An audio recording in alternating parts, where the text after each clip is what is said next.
مہینہ شروع ہوتا ہے تو ہم سب کو چاہیے کہ ایک دفعہ اس مہینے میں احکامات کو بھی دیکھ لیا کریں.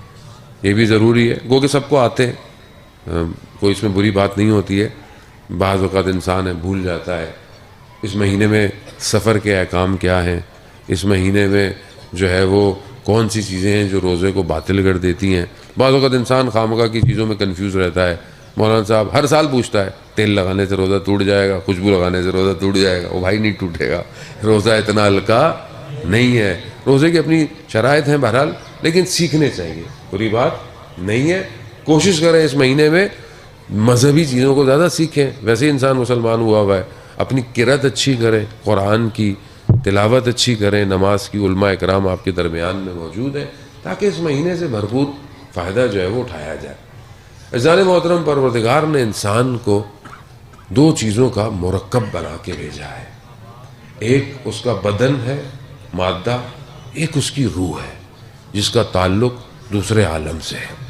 دونوں چیزیں جب جڑتی ہیں تو انسان کی حیات تخلیق میں آتی ہے کہ انسان زندہ ہے. ورنہ یہی شخص جس میں روح نہ ہو تو آپ کیا کہتے ہیں؟ مردہ ہو گیا ہے، کسی کام کا نہیں. چاہے اس کا کوئی بھی نام ہو، کوئی بھی ڈیزگنیشن ہو، کوئی بھی پوسٹ ہو، لیکن جب روح نکل جائے تو وہ صرف مردہ ہے. سب سے پہلے جو چیز انسان کی ختم ہوتی ہے وہ اس کی شناخت. بادشاہ تھا، منسٹر تھا، وزیر اعظم تھا، پرنسپل تھا، بزنس مین تھا، جو بھی تھا، سب سے پہلے اس کی آئیڈینٹی ختم ہو جاتی ہے.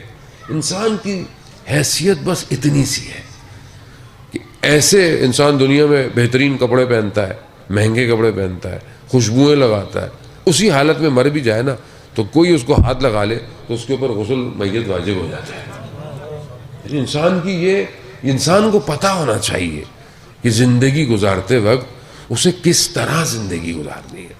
تو یہ جو دو چیزیں ہیں، یہ دونوں چیزیں امپورٹنٹ ہیں. آپ ایسا نہیں کر سکتے کہ خب میں اپنے بدن کو اچھا نہ رکھوں، نہ اس کے اپنے احکام ہیں. اسلام کہتا ہے صاف ستھرے رہو. غریب امیر سے فرق نہیں پڑتا، انسان صاف ستھرا رہے، وہ اس کے احکام ہے. صحت کا خیال رکھے، ڈاکٹر کو دکھائے، مطب کو دکھائے. اللہ نے موت زندگی خدا کے ہاتھ میں ہے، لیکن کوشش انسان کو کرنی ہے. بدن کا خیال رکھے، ورزش کرے، جوانوں کو ایکسرسائز کرے، ضروری ہے، بدن کے لیے ضروری ہے. اسی طرح روح کی بھی خوراک ہے، اور اس کی خوراک بھی اتنی ضروری ہے جتنی آپ کے بدن کی خوراک ہے. ہمارا پورا، ہمارا نہیں، دنیا کا جو سسٹم ہے ورلڈ کا، اس کا سارا فوکس، اس کی ساری توجہ بدن کے اوپر ہے. بدن کے لیے سب کیا جا رہا ہے، کھانا پینا، اٹھنا بیٹھنا، کپڑے ایسے ہوں، بستر ایسا ہو، کرسی ایسی ہو، گاڑی ایسی ہو، آسائش ایسی ہو. صرف یہ جو دنیا ہے، یہ دنیا میں جو چیزیں انسان کو کھینچ رہی ہیں، اس کا جو محور ہے، جو نقطہ ہے، وہ دنیا ہے اور نہیں ہے. اس لیے آپ دیکھیں دنیا پرست آدمی حق بھی کھاتا ہے، ظلم بھی کرتا ہے، جھوٹ بھی بولتا ہے، چوری بھی کرتا ہے، کچھ بھی کر لے گا. اسے دنیا چاہیے. لیکن اس کے مقابلے میں جو نظام ہے وہ الہی نظام ہے. الہی نظام میں جو محور ہے وہ پروردگار ہے. وہاں پر انسان محور نہیں ہے، یہاں انسان محور ہے. سب کچھ انسان کے لیے کر دو. آپ جائیں ویسٹ میں دیکھیں، یہ ویسٹ کیا، پوری دنیا ویسٹ ہو چکی ہے. آپ کا ہمارا اپنا ملک ہے، کوئی بھی، ہم تو نام کے مسلمان ہیں، باقی تو سب ہمارے پاس بھی وہی ہے. تو یہاں پر صرف انسان کو کیا چاہیے. آپ دیکھ لیں ماہ مبارک رمضان کے اندر بھی ہمارا ٹی وی جو مسلمان بھی ہوتا ہے وہ انسان محور ہے. یہ کھا لو، یہ پی لو، یہ جیت لو، یہ انعام لے لو. روحانیت، معنویت، خدا نہیں ہے. کیوں؟ کیونکہ انسان محور ہے. جبکہ اللہ نے 1,24,000 کو جو بھیجا، انہوں نے دنیا نہیں سکھائی. جتنی ضرورت تھی اتنی دنیا سکھائی انہوں نے. دنیا کے بغیر آپ نہیں رہ سکتے. آپ بولیں جی پہاڑوں میں چلے جائیں، جنگلوں میں چلے جائیں، نہیں، اسلام منع کرتا ہے ایسی چیز کو. آپ کے دور خود صدر اسلام کے اندر جو لوگ بعض آیتوں کو سن کر قیامت کی گھبرا گئے اور جنگلوں کی طرف چلے گئے، پیغمبر صلی اللہ علیہ وسلم نے ان کو سختی سے واپس بلایا ہے کہ اگر ایسا کرنا ہوتا تو سب سے افضل پیغمبر تھے.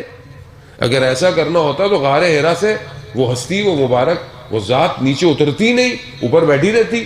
حضرت جبرائیل آ رہے تھے، وحی آ رہی تھی، بی بی خدیجہ سلام اللہ علیہا کھانا لے کر آ رہی ہیں، اور اس سے اچھی جگہ کیا ہے؟ کہا نہیں، دنیا میں ذمہ داری ہے، اللہ کا حکم ہے اس کو پہنچانا، اس لیے ہماری بھی ذمہ داری ہے. دنیا چھوڑ نہیں سکتے، لیکن دنیا میں ڈوبنا نہیں ہے. جو دنیا میں ڈوب گیا وہ پھر ختم ہو گیا. زہد کی جو تعریف ہے، یعنی زاہد شخص ہونا، جو تقوی سے اوپر آپ ایک سپرلیٹو ڈگری ہے زاہد ہونا.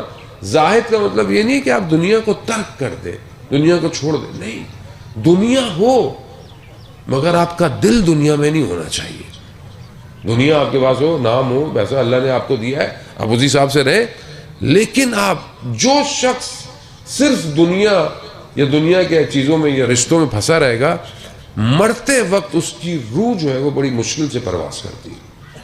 جبکہ دوسری طرف جو نظام ہے، جو انبیاء آئے، اولیاء آئے، ائمہ علیہ السلام آئے، انہوں نے جو کچھ دیا ہے وہ انسان کی روح کے لیے دیا ہے. آئیں آپ قرآن کی طرف متوجہ ہوں، مجھ سے سب بہتر پڑھنے والے ہیں. قرآن کون سی بیماریوں کا ذکر کر رہا ہے؟ Heart attack, sugar, cancer? نہیں، قرآن ان کا ذکر نہیں کر رہا. قرآن جن بیماریوں کا ذکر کر رہا ہے کیا ہے؟ حسد، غیبت، منافقت، وہ بیماریاں جنہیں دنیا کی کوئی بھی لیب ڈیٹیکٹ نہیں کر سکتی. آپ سی ٹی سکین کرا لیں، نہیں پتہ چلے گا اس آدمی کے اندر حسد کتنا ہے، کوئی نہیں بتائے گا. اس میں منافقت کتنی ہے، کوئی نہیں بتائے گا. کون بتائے گا؟ یہ ہستیاں جنہیں پروردگار نے بھیجا ہے، وہ جانتے تھے اس انسان کے انٹرنل سٹرکچر سے. اسی لیے مولا کائنات حضرت علی ابن ابی طالب علیہ السلام صلی اللہ علیہ محمد امام نے آپ کے سامنے سالونی کا دعوت، نہج البلاغہ، بہترین خطبات، بہترین کلمات، بہترین نامے ہمارے پاس موجود ہے. کہیں پہ بھی دنیا میں میزائل کیسے بنے گا، اسپیس شٹل کیسے بنے گی، فلانی ٹیکنالوجی کیسے بنے گی، آج آپ کے سامنے انسان کہاں پہنچا ہوا ہے. امام کو پتہ نہیں تھا کیا؟ امام فرماتے ہیں میں دنیا سے زیادہ آسمان کے راستوں سے، ہم تو ابھی جو ٹیلیسکوپ ہے، جو نیا جیمز ہب، اس نے ایک گلیکسی جو ڈھونڈی ہے وہ کئی ٹریلین لائٹ ایئرز دور ہے، یعنی نوری سال، کتنے نوری سال، اور ہم ابھی تک ڈھونڈ رہے ہیں. مگر کیا امام کو نہیں پتا تھا؟ امام کو پتا تھا، لیکن امام نے ہمیں بتایا نہیں. کیوں نہیں بتایا؟ امام جانتے تھے کہ ہم پہنچ جائیں گے، لیکن جو امام نے ہمیں بتایا ہے نا، وہ ہمیں کوئی اور نہیں بتا سکتا تھا، کیونکہ وہاں امام جانتے تھے یہ ترقی کر جائے گا مگر یہ انسان نہیں بن پائے گا. تو وہ جو امام نے نسخہ دیا ہے وہ انسانیت کا ہے. آج جو معاشرے میں سب سے زیادہ عزیزان محترم جو کمی ہے وہ انسانیت کی ہے. پیسہ بہت سارے لوگوں کے پاس ہے، ساری چیزیں بہت سارے لوگوں، انسان نہیں ہے. مذہب کا ہم نے لبادہ اڑا ہوا ہے، مذہبی ہم سب ہے. کون کہتا ہے کہ میں کافر ہوں؟ سارے مسلمان ہیں، مگر ہمارے کام مسلمانوں والے. تو معاشرے میں کون سی چیز ہے کہ جو لیک کر گئی ہے؟ کیا انبیاءوں کی محنت صحیح نہیں تھی؟ کیا پیغام صحیح نہیں تھا؟ نہیں عزیزان محترم، پیغام بہترین ہے. خدا خود کہتا ہے کہ میں نے تمہارے لیے دین اسلام کو پسند کیا ہے، دین کامل کر دیا گیا. اتنی زحمتیں کی، نبیوں کو کہاں کہیں کنوؤں میں پھینک دیا گیا، کہیں زندانوں میں ڈال دیا گیا، کس طریقے سے ہم تک یہ پیغام پہنچا. کتنی اذیتیں ائمہ علیہ السلام نے کی آپ کے سامنے.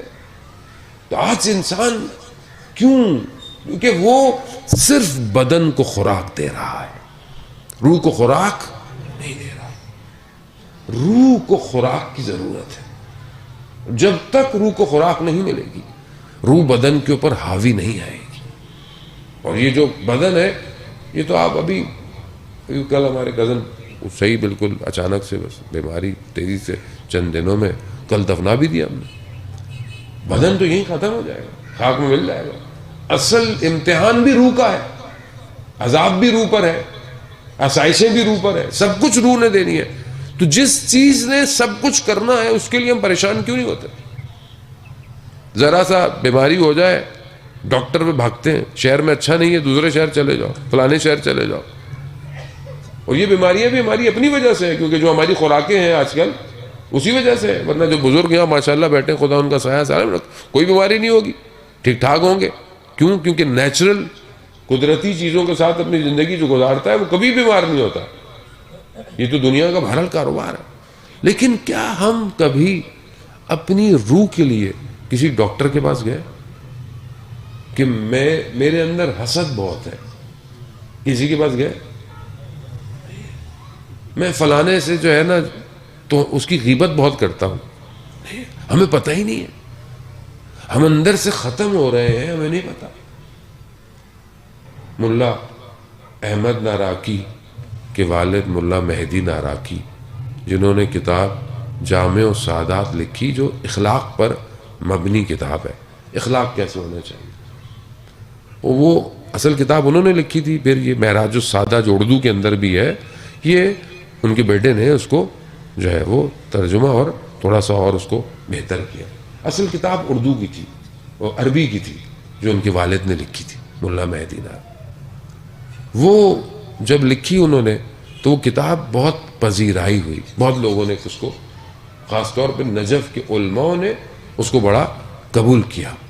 یہ جب نجف زیارت پہ گئے، یہ نجف میں پڑھتے تھے پہلے، پھر واپس چلے گئے تھے ایران، پھر واپس زیارتوں پہ گئے تو بڑے بڑے علماء ان سے ملنے آئے کہ بھئی ماشاءاللہ آپ نے بڑی بہترین کتاب لکھی.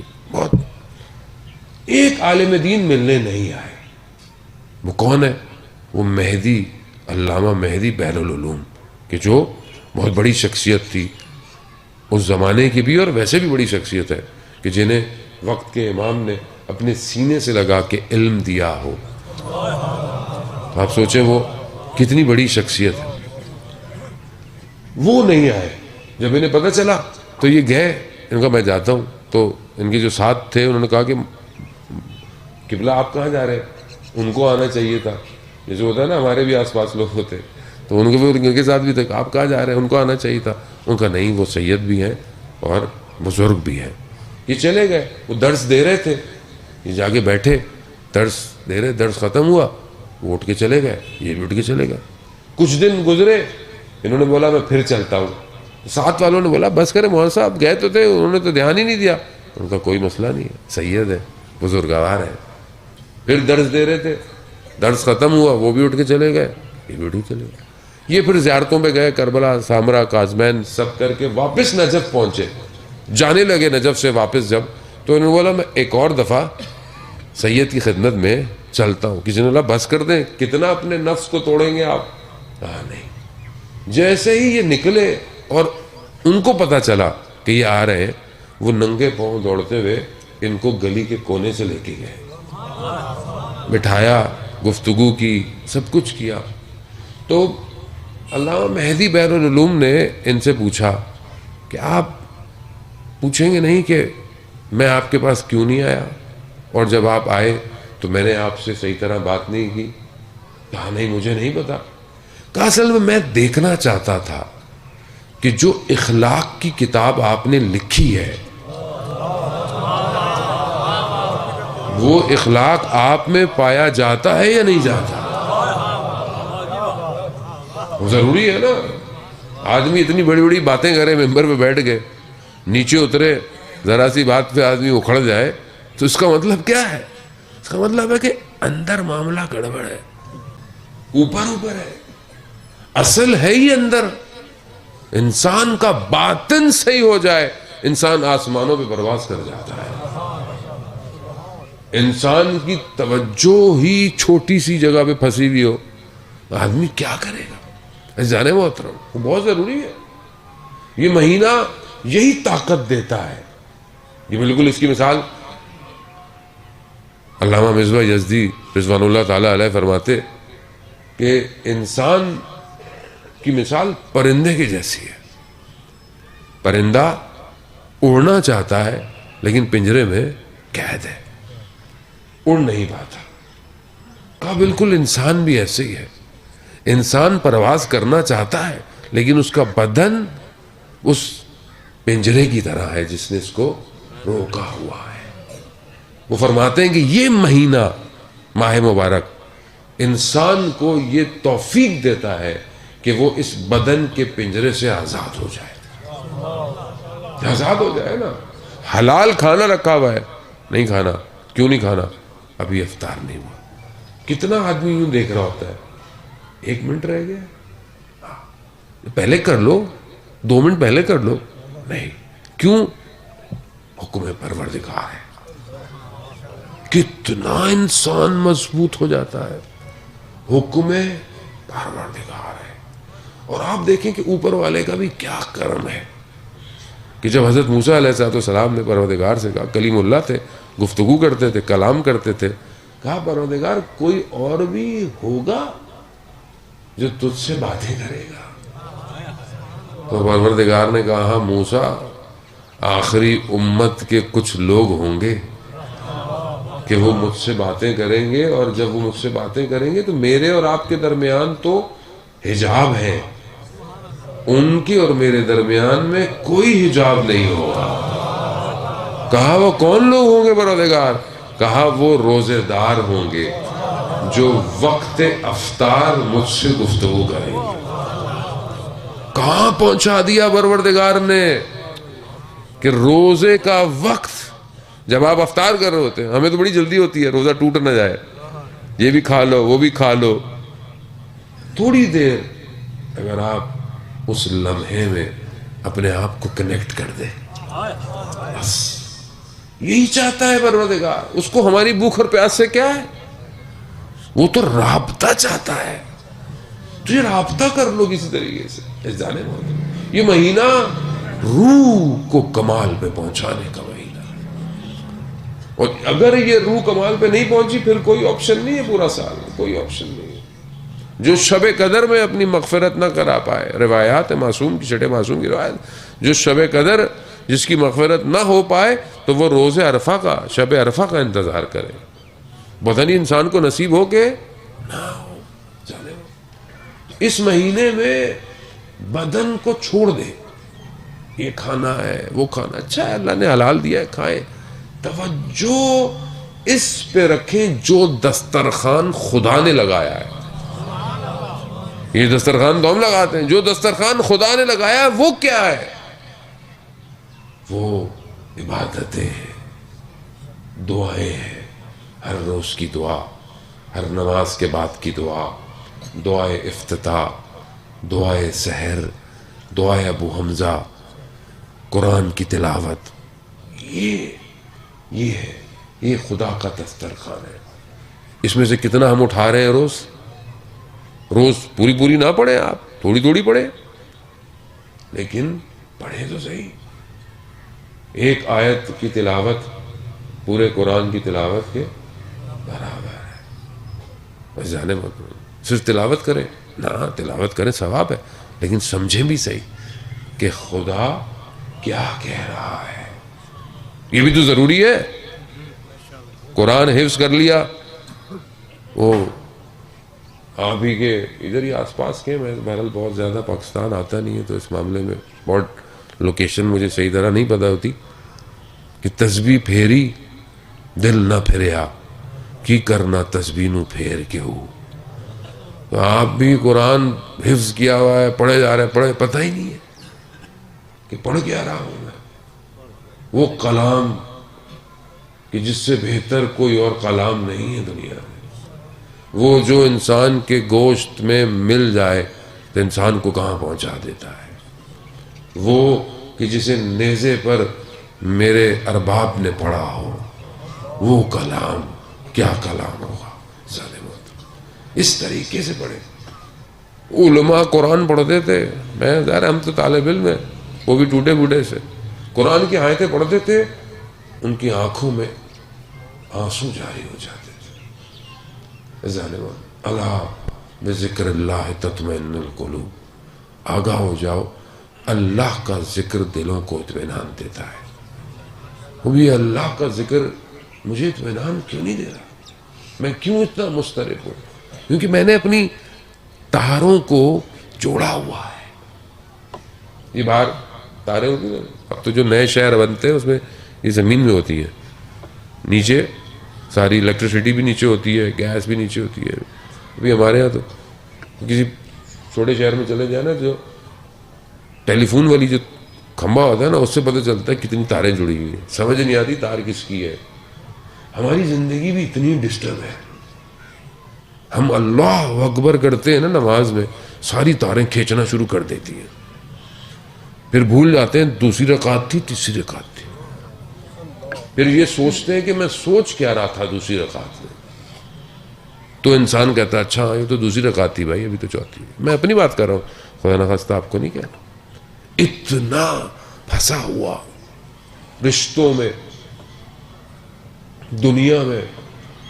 ایک چیز ہے اس کا شکر کم، اور 10 چیزوں کی تمنا لیے بیٹھا ہوں. سائیکل نہیں تھی تو سائیکل چاہتا تھا، سائیکل مل گئی موٹر سائیکل چاہتا ہوں، موٹر سائیکل مل گئی گاڑی چاہیے، فلانی مل گئی تو تھوڑی لمبی چاہیے، لمبی مل گئی تو تھوڑی اونچی چاہیے.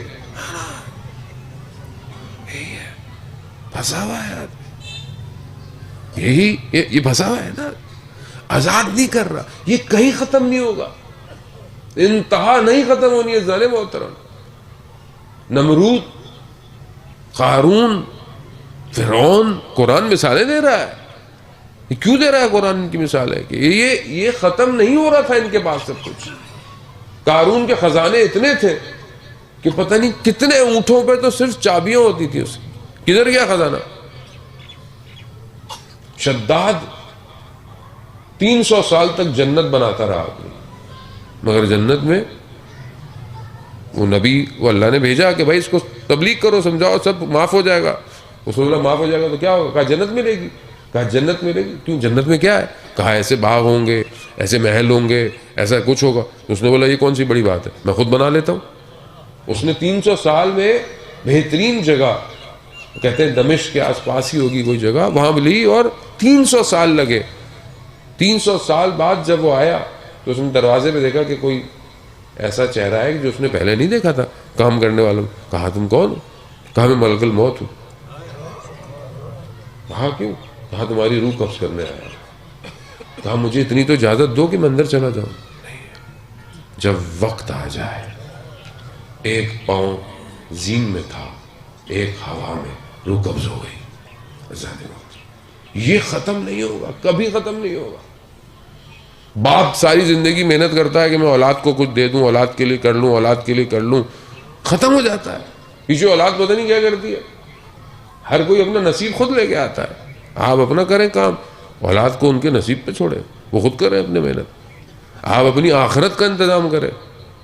اپنی زندگی میں اپنی آخرت کے لیے خود کچھ کر کے جائیں. کوئی کچھ نہیں کرے گا.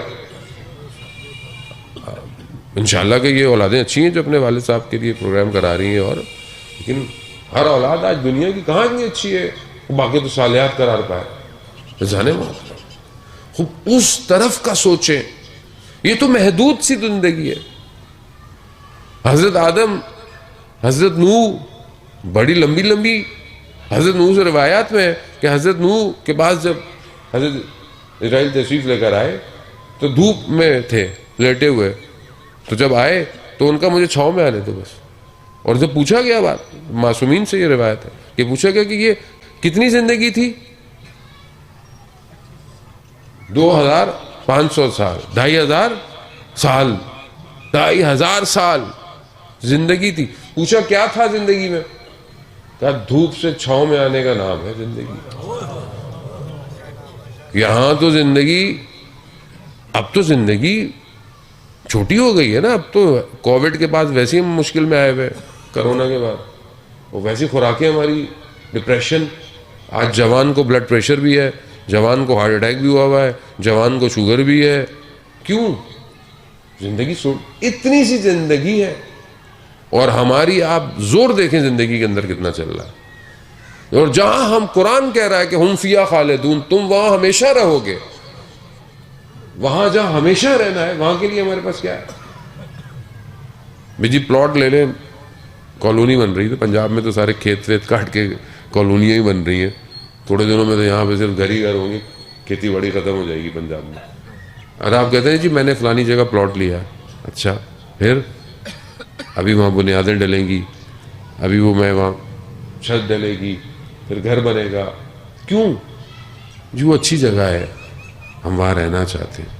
اچھا اب ہم وہاں جائیں آپ، اور آپ نے پیسے دیے ہوں کسی کو کہ بھائی اتنے سال میں آپ کا گھر تیار ہے، اب وہاں جائیں تو وہاں صرف بنیادیں ڈلی ہوئی ہوں.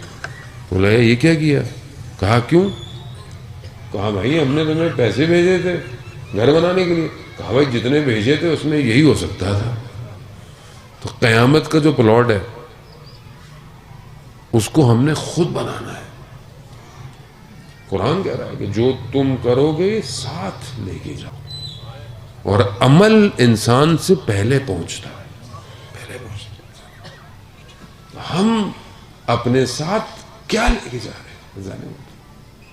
اب یہ انسان اپنے آپ کو دیکھے. یہ مہینہ بہرحال ایک اپرچونٹی ہے خدا نے ہمیں دیا ہے.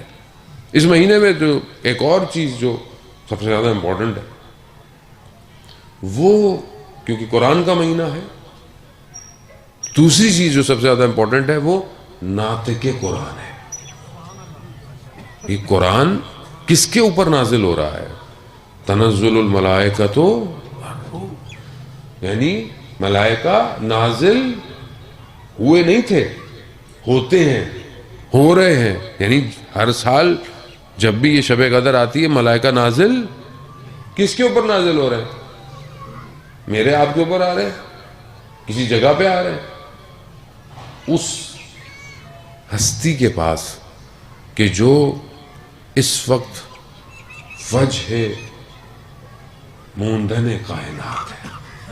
یعنی اس کائنات کو روکنے کی وجہ وہ ہستی ہے. روایات ہیں اگر حجت خدا روئے زمین پہ نہ ہو تو دنیا ختم ہو جائے گی، کائنات. اس مہینے میں جہاں قرآن سے رابطہ ضروری ہے وہاں ناطق قرآن سے بھی رابطہ ضروری ہے. یہ مہینہ امام وقت کا مہینہ ہے. ہمارا ان سے رابطہ کیسا ہے ذہن محترم؟ کیونکہ ہم آہستہ آہستہ بڑی وقت جو ہے وہ مغرب کی طرف ہے. اپنے آپ کو اس مہینے میں قرآن سے اور امام سے دونوں سے قریب کریں. امام سے کیسے قریب کریں کہ جو بہرحال ہماری ذمہ داری بنتی ہے. آپ دنیا میں کہیں بھی رہتے ہو آپ کی ایک ذمہ داری ہے، ایک ذمہ داری ہے. آپ باپ ہیں، بیٹے ہیں، بھائی ہیں، دوست ہیں، ٹیچر ہیں، بہت سارے ڈیزگنیشن آپ کے اوپر ہے. اس کو بہترین ادا کرنا اور اس کے علاوہ اپنے امام کے لیے اپنے دائرے میں رہتے ہوئے کام کرنا. اب چاہے وہ سنی ہو چاہے وہ شیعہ ہو، اس سے کوئی فرق نہیں پڑتا. امام سب کا ایک ہی ہے. کوئی کہتے ہیں پیدا ہوگا، کوئی کہتے ہیں پیدا ہو چکا ہے، اس سے فرق نہیں پڑتا. جب آئیں گے تشریف لائیں گے تو پیدا ہو کے ہی آئیں گے، ظاہر ہے. آنے والا دنیا کو عدالت سے بھرے گا جیسے وہ ظلم و جور سے بھری ہوئی ہوگی، روایت ہے. ہم اس کے ظہور کے لیے کیا کر رہے ہیں اپنے شہر میں، اپنے محلے میں، اپنے علاقے میں، اور سب سے پہلے اپنے گھر کے اندر.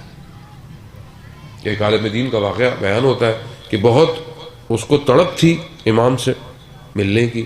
امام کی واقعہ بہت مشہور ہے، آپ علماء کرام سے بھی سنا ہوگا، میں نے بھی کئی دفعہ اس کو بیان کیا ہے. اور بہت تڑپ تھی، بہت اس نے کوئی وظیفہ کیا، 40 دن تک عمل کیا، یہاں کیا وہاں کیا، نجف میں، مسجد سہلہ میں، ہر جگہ کیا، لیکن امام کی زیارت نہیں ہوتی. کسی نے اس کو کہا فلانے جگہ چلے جاؤ، وہاں پہنچا، وہاں بھی عمل کرتا رہا. جب بہت تھک گیا، تڑپتا رہا، بہت تڑپا، تو بھروسے پیغام پہنچایا گیا کہ فلانے دن فلانے بازار آ جاؤ، اور وہاں پر کوئی خریدار یا بیچنے والا داخل ہوگا، اس کے پیچھے پیچھے رہ. چلا گیا، دیکھا کہ اس بازار میں جو بتایا گیا تھا تو ایک خاتون، یہ قصہ 2-3 مختلف جنس یعنی جو چیز بیچنی ہے اس سے نقل ہوا ہے. ہمارا اصل ہدف واقعہ نہیں ہے، اصل ہدف اس کا ایکسٹریکٹ ہے، میسج کیا ہے. خاتون، اس کے پاس کوئی تالا تھا، ایک میں ہے کہ اس کے پاس کوئی برتن یا دیگ تھی جو اس کو بیچنی تھی. وہ ایک دکان پہ گئی، اس نے اس کی قیمت لگائی مثلاً 4 درہم. اس نے کہا نہیں مجھے تو 6 چاہیے. اس نے کہا نہیں اس کی قیمت یہ. آگے گئی, کسی نے 3 لگائی, کسی نے 5, اس کو کوئی 6 نہیں دے رہا تھا.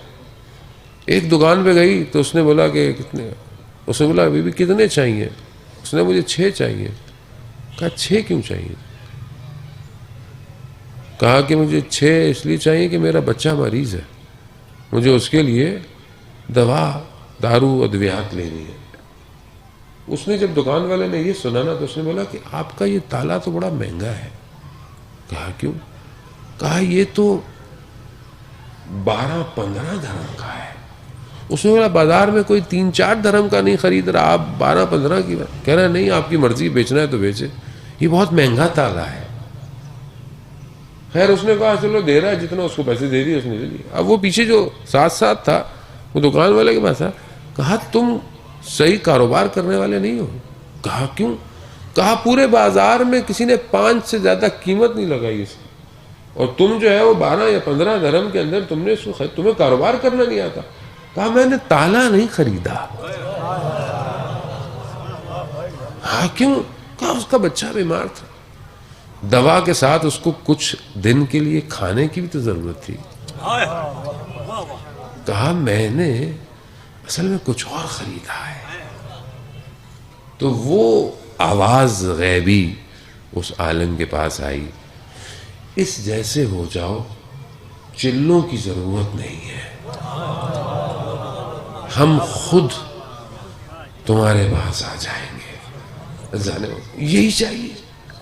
ہم کہتے ہیں نا جی امام کی حکومت ہوگی, ہمدلی ہوگی, امنیت ہوگی, سیکیورٹی ہوگی, لوگ آپس میں بڑی محبتیں کریں گے. وہ جی ایک زمانہ آئے گا ایک عورت اپنے سر پہ سونا رکھ کے جا رہی ہوگی, کوئی اس کو غلط نگاہ سے دیکھے گا نہیں. سنتے ہیں کہ نہیں سنتے؟ لیکن ہم ایسی جگہ بناتے کیوں نہیں ہیں؟ یہاں تو کل مولانا صاحب جنازہ تھا, ہمارے گھر میں تھا, آج رشتہ دار ہی آئے ہوں گے بیچارے. جنہوں نے جنازہ اٹھایا ہوا تھا 4 لوگ کزن ہی تھے, سب کے موبائل کسی نے جیب سے نکال دیے. آپ سوچیں یار جنازے میں بھی چور آتا ہے, چلو شادی دعوت میں کہیں آپ نے چوری کی, جنازے میں اب آپ پھر کہتے ہیں کہ امام کا ظہور ہو جائے. یعنی ہم خود ہی صحیح نہیں ہونا چاہتے. امام آئیں گے جی ایسا ہو جائے گا, جی فلانا ہو جائے گا, جانور بھی 2 بکری اور شیر پانی پئیں گے. کب پئیں گے؟ آپ کوشش کریں گے تو ہوگا. آپ ویڈیو آپ نے یوٹیوب پہ دیکھی ہوگی, ملیشیا کی ہے یا انڈونیشیا کی ہے, لوگ مسجد میں نماز پڑھنے جا رہے ہیں, اور جس طرح ہم جوتے اتارتے ہیں باہر, ہم تو وہ بھی نہیں اتارتے, پتہ نہیں کوئی لے نہ جائے. وہ لوگ اپنا موبائل, خانے بنے ہوئے, اپنا موبائل یوں رکھ کے جا رہے ہیں مسجد میں. قوم چاہیے, قوم چاہیے. یہاں کسی کی چیز گر جائے ہم پوچھیں گے تھوڑی اسے کس کی ہے بھائی, تو اللہ کی زمین سے مل گئی بھائی, پروردگار تیرا شکر ہے. وہ بھائی اللہ کی زمین سے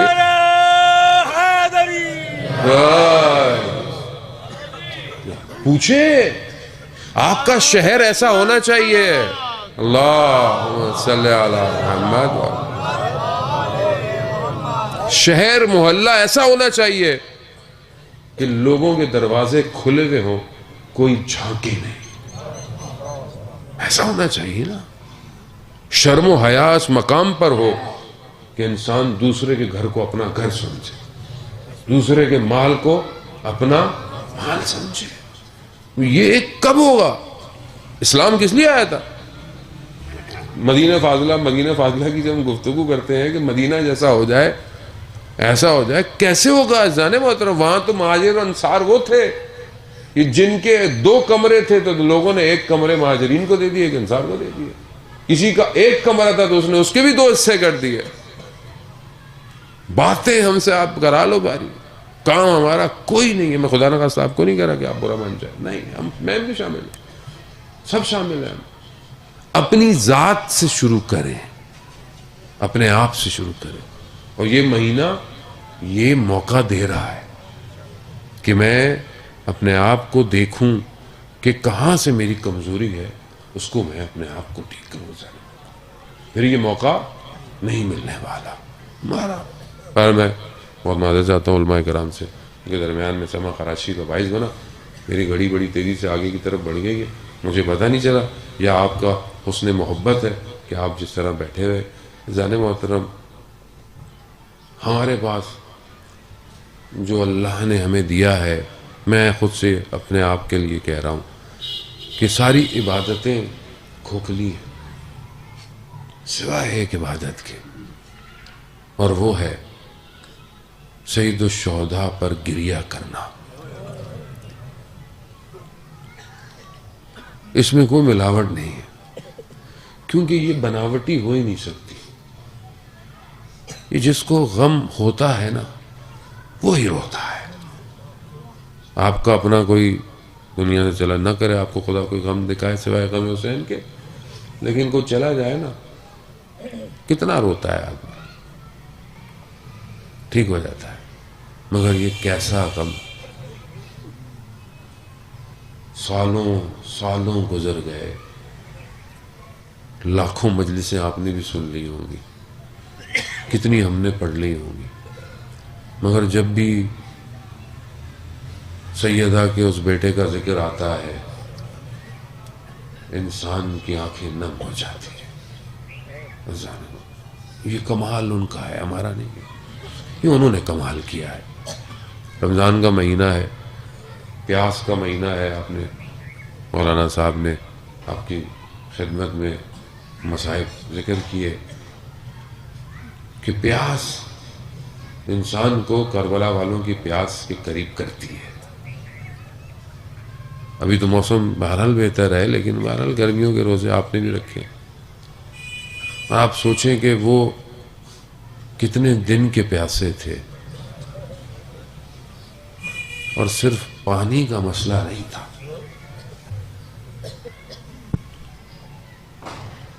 شب جمعہ ہے اور رمضان مبارک کی پہلی شب بھی ہے، آپ جانتے ہیں پہلی شب جمعہ.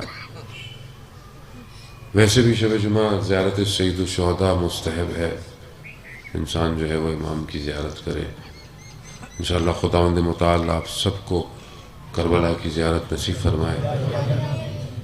امام حسین بہت کریم ہے، اتنا کریم ہے کہ جتنا پانی تھا دشمن کے جانوروں کو بھی پلا دیا. بڑا کریم ہے، کہا سب کو پلا دو، لوگوں کو بھی پلا دو. مگر روز عاشوراء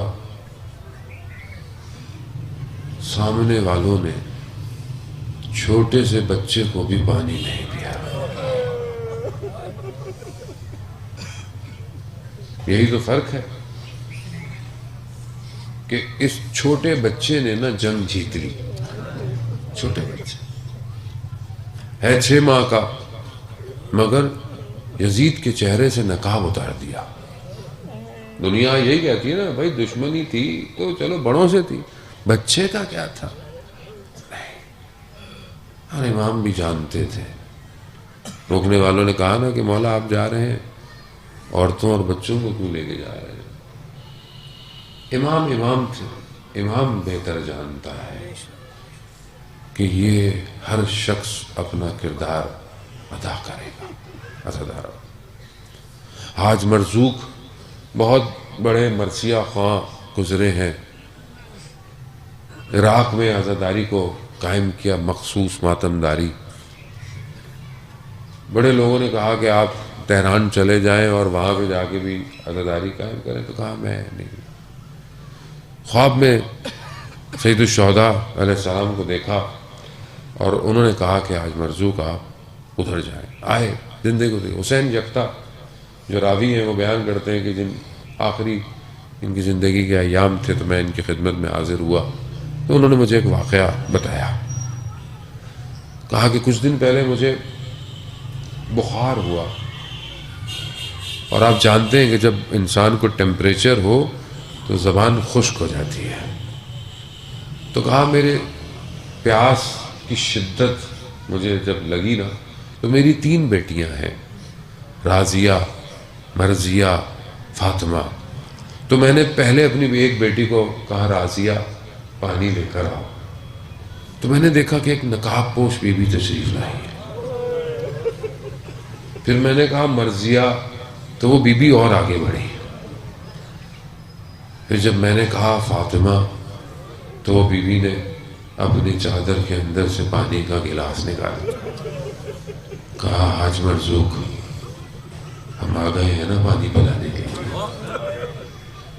اللہ، انسان ذاکر کا مرتبہ دیکھیں آپ، انسان خالص ذکر اہل بیت کرتا ہو، مصیبت کرتا ہو، ان کی شفاعت اس کے اوپر ہے۔ اگر ہم اپنے آپ کو صاف کر لیں، ہمیں نہیں پتا ہمارا معاملہ کہاں پہنچ جائے گا۔ آج مرزوق پہچان گئے، خواب نہیں ہے، آنکھیں بند نہیں ہے، بیمار ہے، دیکھ رہے۔ کہا بی بی میں جانتا ہوں آپ ہیں، مگر ادب اجازت نہیں دیتا میں آپ سے پانی لوں۔ تو آگے سے جو بہرحال بیان کرتے ہیں کہ فرمایا کہ تم نے ساری زندگی ہمارے بیٹے کی نوکری کی ہے، اللہ کاش ہماری زندگی کے آخری لمحوں میں ہمیں بھی ان کی دیدار ہو جائے، اور کیا چاہیے آدمی۔ پھر بی بی فرماتی ہے کہ حاج مرزوق ہمارے لیے مصائب نہیں پڑھو گے؟ حاج مرزوق کہتے ہیں بی بی طبیبوں نے منع کیا ہے بیماری کی وجہ سے، لیکن آپ حکم کریں کون سی مصیبت پڑھوں؟ ساری مصیبتیں ہی ہیں۔ سورج ڈھل رہا ہے، توجہ کربلا کی طرف رکھیے گا۔ بی بی فرماتی ہے حاج مرزوق علی اصغر کے مصائب پڑھا۔ ماں جانتی ہے میرے لال کو سب سے بھاری بدن کیسا ہوگا۔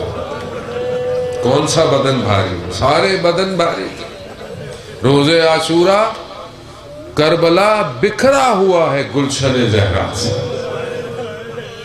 وقت آخر آیا نا جب کچھ نہیں رہا، وہ میرا مظلوم امام، وہ میرا غریب امام، وہ میرا پیاسا امام۔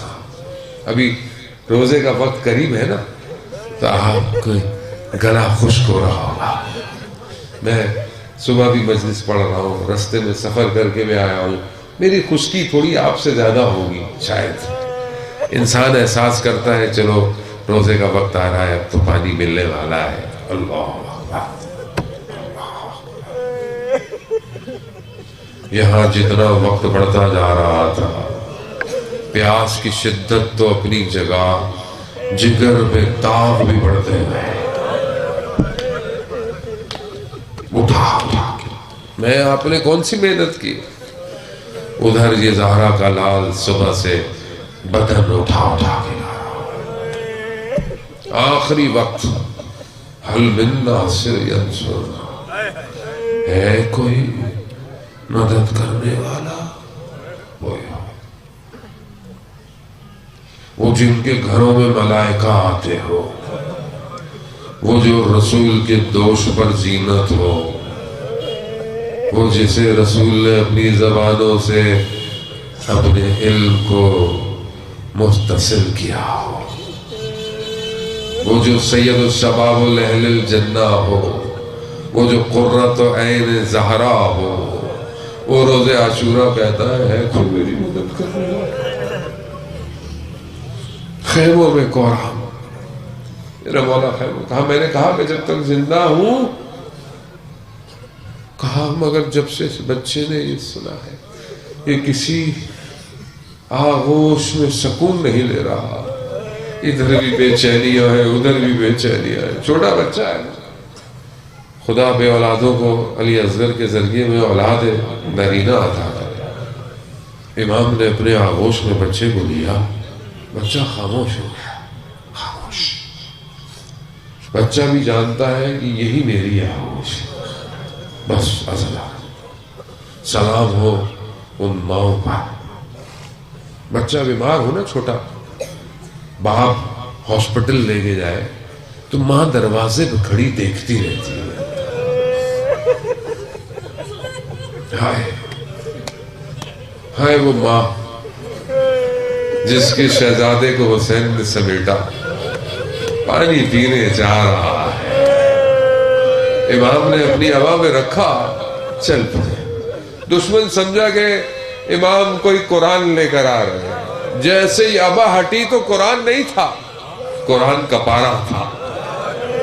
بلندی پہ چڑھ گئے امام. اللہ اکبر اللہ.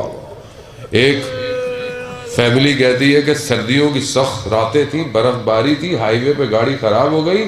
گاڑی خراب تو ہیٹر بھی نہیں چل رہا, گاڑی میں بیٹھے رہتے تو سردی سے مر جاتے. بڑا ہاتھ دیا رستے میں لوگوں کو, گاڑیاں روکی, کسی نے نہیں روکی. ان کے پاس چھوٹا بچہ تھا, انہوں نے کیا کیا کہ بچے کو ہاتھ میں لیا اور ہائی وے پہ یوں کھڑے ہو گئے. گاڑیاں رکنا شروع ہو گئی. امام حسین کربلا کی بلندی میں, مجھے پانی نہیں چاہیے. اشکیا کے لشکر میں کوہرام مچ گیا, کوہرام مچ گیا. پرسا دیں اس ماں کو جو پھر کبھی سائے میں نہ بیٹھی. آزاداران محترم, بس جب دیکھا نا کہ یہ بچہ جنگ جیت جائے, ہرملا اس بچے کی پیاس کو بجھا دو. بس آزاداران محترم, وہ ایک ظالم تیر آیا. آپ جانتے ہیں نا احکام شرعی, ایک ذبح کیا جاتا ہے اور جو اونٹ ہوتا ہے نا اسے ذبح نہیں کرتے, اسے نہر کرتے ہیں. یعنی گلے میں نیزہ یا تیر اندر ڈالتے. یہ چھوٹا سا بچہ ہے, اسے ذبح نہیں کیا, اسے ہرملا کے تیر نے نہر کیا. باپ کے ہاتھوں میں, باپ کے چہرے کو دیکھا, مسکراہٹ وہی رہ گئی, تیر پیوست ہوا. بعض مقاتل کہتے ہیں کہ بچہ بابا کے ہاتھ میں پلٹ گیا کہ کہیں میرا باپ میری اس کیفیت کو دیکھ نہ لے. خون نہ آسمان لیتا ہے نہ زمین لیتا. یہ زہرا کے لال نے اپنے محاسن پہ لگایا. بس تھوڑی سی دیر عزادارہ نے بڑا مرشا کیا. خدا قبول کرے, خدا بانیوں کی زحمت کو قبول کرے, ان کی مرحومین کے درجات بلند کرے.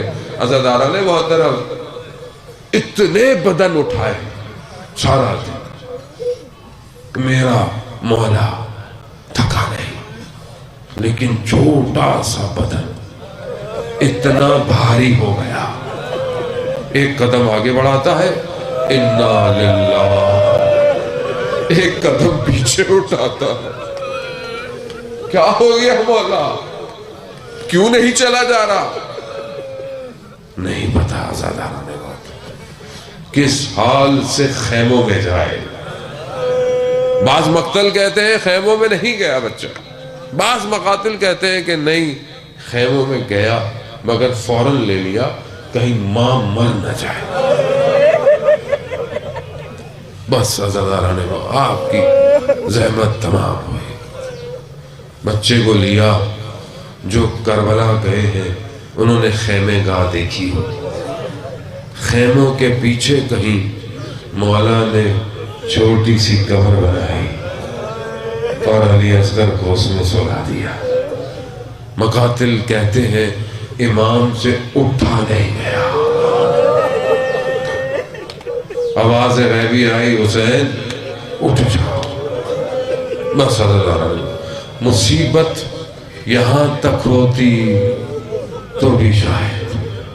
روز عاشورہ میں بڑی تیزی سے, بس سفر غروب کا ہے, مسجد اذانوں سے تیار ہو رہی ہے, ختم ہو گیا روز عاشورہ. انہوں نے بدن گننا شروع کیے, انہیں ایک چھوٹا بدن نہیں ملا. شام غریبہ رات کسی نے کہا ہوگا کہ کہیں پیچھے دفنایا تھا. اللہ اور جو ہم نے عزاداران محترم سنا ہے آپ کی خدمت میں، ان لعینوں نے ہاتھوں میں نیزے لیے، دشت کربلا میں نہ جانے کس نیزے میں ام فروا کی کمائی پارا۔ دوسری شہادت اس بچے کی، تیسری میں پڑھ نہیں پاؤں گا، وہ نہ جانے کس طرح اس ننھی سی گردن کو انہوں نے تن سے جدا کیا ہوگا۔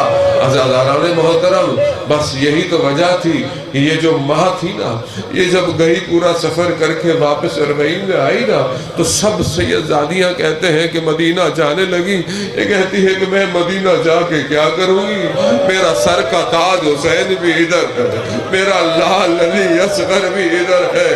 ہاں عزاداران محترم، آج تک علی اصغر اپنے بابا کے سینے پہ سو رہا ہے۔ بس ایک بات کہوں گا کہ وہ جو بچی سینے پہ سوتی تھی نا، وہ سینے پہ نہیں سو رہی ہے، وہ اب شام کے اس زندان میں سو رہی ہے۔ یہی وجہ ہے وہ یہ کہتی ہے، میرے بابا کے زائرو، جب بھی جانا میرے بابا کو میرا سلام